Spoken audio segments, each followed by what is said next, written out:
Une obscurité déconcertante régnait dans ce corridor. Seules quelques torches encastrées dans les murs permettaient de s'orienter et d'admirer une décoration austère et macabre. Les tentures épiques du rez-de-chaussée avaient laissé place à des portraits de suppliciés, des scènes de pillage, de barbarie, ainsi qu'une vision des enfers. Toutes suivaient les mêmes thèmes de couleurs, noir et sang. La lumière des torches dessinait sur les cloisons d'étranges ombres tremblotantes qui semblaient donner vie au portrait. Au fond du couloir, je discernais les épais rideaux que j'avais aperçus de l'extérieur. Après avoir déambulé plusieurs mètres dans l'obscurité, le nain stoppa net au milieu du corridor. Il se retourna immédiatement sur sa gauche. Une imposante porte massive faite en bois précieux se dressait devant nous. Toute sa superficie était recouverte de gravures.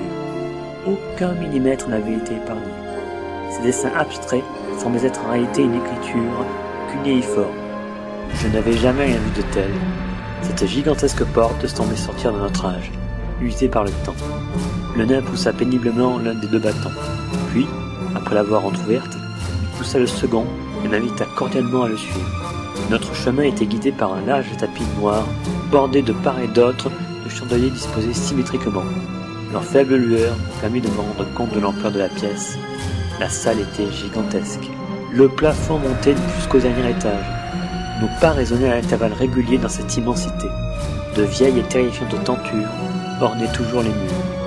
Elles étaient devenues nettement plus impressionnantes à cause des jeux d'ombre provoqués par la multitude de sources de lumière. Le tout accentué par la taille imposante de la pièce. À première vue, il n'y avait pas de fenêtre. Pourtant, aucune odeur désagréable n'embaumait ces lieux. Il devait sans doute y avoir une aération quelque part, cachée dans la pénombre. Soudainement, le nain leva vigoureusement la main droite et me dit d'un ton grave « N'avancez sous aucun prétexte !» Cette attitude, pour la moins surprenante, me fit tout d'abord sourire. Puis, comprenant à sa mine sévère qu'il ne plaisantait pas, j'obéis. Nous étions arrivés à l'extrémité de l'allée. Devant nous, s'élevaient 2 colonnes de marbre supportant d'immenses chandelles, dont la lumière m'empêchait de voir avec exactitude ce qui leur succédait. Une imposante voûte gothique nous surplombait. On pouvait y admirer une fresque peinte de main de maître, représentant des anges évoluant dans un paysage féerique. Tous les éléments du paradis perdu y étaient représentés. Pourtant, plusieurs détails ne collaient pas. Les chérubins arboraient tous un sourire moqueur, et leurs ailes étaient repliées sur elles-mêmes.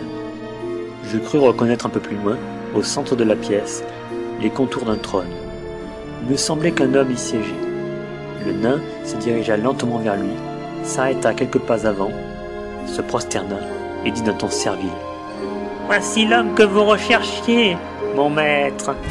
Une main desséchée sortit de la pénombre et fit signe au nain de venir à ses côtés. « Bien, Berle !» prononça l'éminence grise. Sur ces mots, le nain se redressa et vint s'installer à sa droite. Cette voix grave et calme inspirait le respect. N'importe quel béotien serait mal à l'aise dans une telle situation. L'ambiance était très oppressante. Faites croire à vos hommes de main que vous êtes démoniaques, en faisant appel à leur superstition, et vous obtiendrez une totale dévotion de leur part, ne voulant pas s'attirer vos foudres. Maintenant, les choses sérieuses allaient commencer. Je devais à tout prix lui montrer que cette comédie ne m'impressionnait pas. Je devais impérativement garder mon sang-froid, dominer la situation. Rien ne devait me surprendre. Maître Raven disait toujours que l'on n'avait jamais 2 fois l'occasion de faire une bonne impression, et qu'il fallait s'adapter au caractère du mécène pour obtenir sa confiance. Heureux de vous rencontrer, Monsieur Quitton, dit le maître d'une voix posée. Sur ces mots, il déposa sa main droite sur le crâne de son serviteur, qui poussa à son contact un petit grognement de plaisir.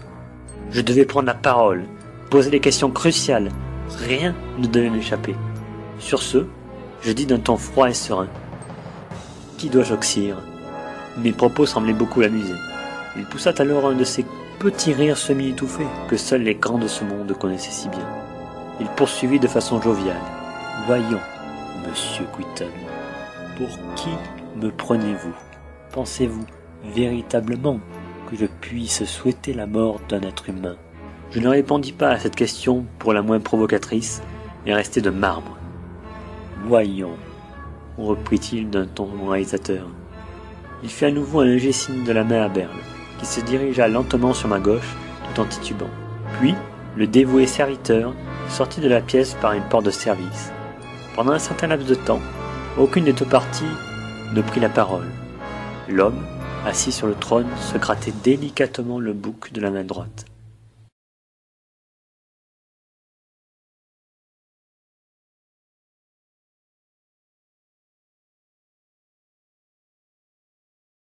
À lundi prochain.